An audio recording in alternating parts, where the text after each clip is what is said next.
नमस्कार दोस्तों कहानी पसंद आए तो कहानी को लाइक, चैनल को सब्सक्राइब और घंटी को जरूर दबा देना। भगवान श्री कृष्ण जी की कृपा आप पर सदा बनी रहे। मथुरा के निकट एक गांव में छोटी लड़की रहती थी। वृंदावन के निकट होने के कारण वहां से बहुत लोग ठाकुर जी के दर्शनों को जाते थे। जब वो छोटी लड़की 5 साल की हुई तो उसके घर वाले बांके बिहारी जी के दर्शन के लिए जा रहे थे। उस समय वाहन बहुत कम थे। उनको दर्शन को जाते देख उस छोटी लड़की ने कहा, पिताजी मुझे भी अपने साथ ठाकुर जी के दर्शनों के लिए ले चलो। पिताजी ने कहा, बेटा अभी आप छोटे हो, इतना चल नहीं पाओगे, थोड़े बड़े हो जाओ तब तुम्हें साथ में ले चलेंगे। कुछ समय बीता। जब वो 9 साल की हुई तो फिर घर वालों का किसी कारणवश वृंदावन जाना हुआ। फिर उस बच्ची ने कहा, पिताजी अब आप मुझे भी साथ ले चलो ठाकुर जी के दर्शन के लिए। लेकिन किसी कारणवश वह उसको ना ले जा सके। बच्ची के मन में ठाकुर जी के प्रति बहुत प्रगट प्रेम था। वह बस उनका मन में चिंतन करती रहती थी और दुखी भी होती थी कि ठाकुर जी के दर्शनों को न जा सकी। आज तक गांव में उसके सभी सहपाठी प्रभु जी के दर्शन कर चुके थे।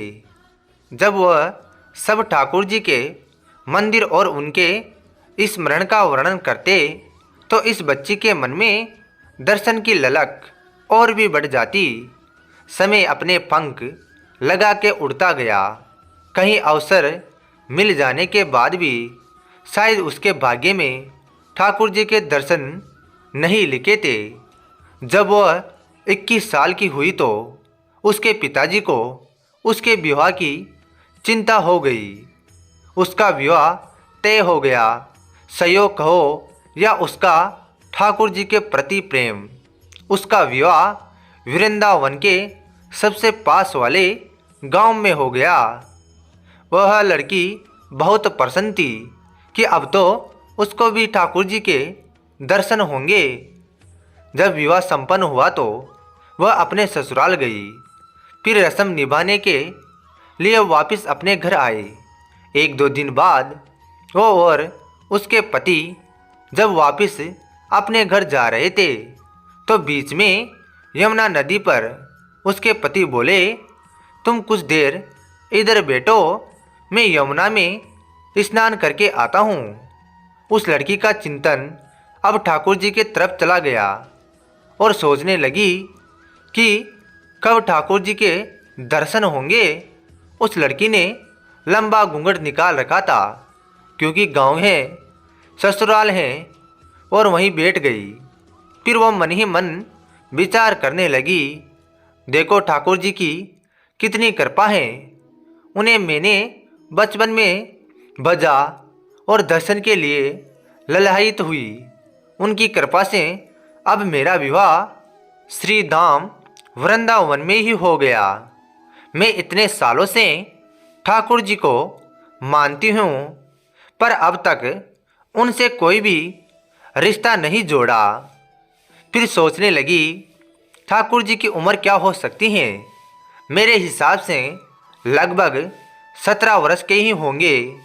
मेरे पति 22 वर्ष के हैं, उनसे थोड़े ही छोटे होंगे। इसलिए वह मेरे पति के छोटे भाई की तरह हुए तो मेरे देवर की तरह। लो आज से ठाकुर जी मेरे देवर होंगे। अब तो ठाकुर जी से नया संबंध जोड़कर उसको बहुत प्रसन्नता हुई और मन ही मन उसने कहने लगी, ठाकुर जी आज मैं आपकी भाभी और आप मेरे देवर हो गए। पर वह समय कब आएगा जब आप मुझे भाभी भाभी कहकर पुकारोगे। जब वह किशोरी यह सब सोच ही रही थी तभी एक किशोर अवस्था का सवाल सा लड़का उधर आ गया और कहने लगा, भाभी भाभी। लड़की अचानक अपने भाव से बाहर आई और सोचने लगी, वृंदावन में तो मैं नई हूँ, ये भाभी कहकर कौन बुला रहा है। वो नई थी, इसलिए घूंघट उठाकर भी नहीं देखा कि गांव है, किसी बड़े बूढ़े ने देख लिया तो बड़ी बदनामी होगी। जब वह बालक बार बार कहता पर वह उत्तर ही ना देती। बालक उसके पास आया और कहा, भाभी नेक अपना चेहरा तो दिखा दे। अब वह सोचने लगी, अरे ये बालक तो बहुत जिद कर रहा है। इसीलिए उसने और कस के अपना घूंघट पकड़कर भेंट गई कि कहीं घूंघट उठाकर ना देख ले। भाभी आपने ये पर्दा क्यों रखा है, हम तो आपके देवर हैं। उस लड़की ने उसको एक नज़र देखा, फिर कहा, हम आपको नहीं जानते, और घूंघट ओढ़ लिया। नहीं नहीं, हम आपको जानते हैं, आप उस गांव के हो ना। बस ही कुछ ही देर में हमारा घर है। भाभी अपना चेहरा तो दिखाओ। जब कह दिया ना हम आपको नहीं जानते, उनको पता चल गया तो बहुत मार पड़ेगी। भाभी आप तो नाराज हो रही हो, सच्ची घटना देखो, हम आपके इतने प्यारे देवर हैं, आपसे मिलने के लिए इतनी दूर तक आ गए और आप हो कि बात भी नहीं कर रहे। क्यों, आप हमसे मिलना नहीं चाहते थे।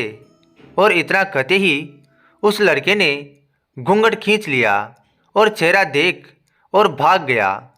थोड़ी देर में उसका पति आ गया। उसने अपने पति को सब बात कही। पति बोला, चिंता मत करो, वृंदावन बहुत बड़ा तोड़ी है।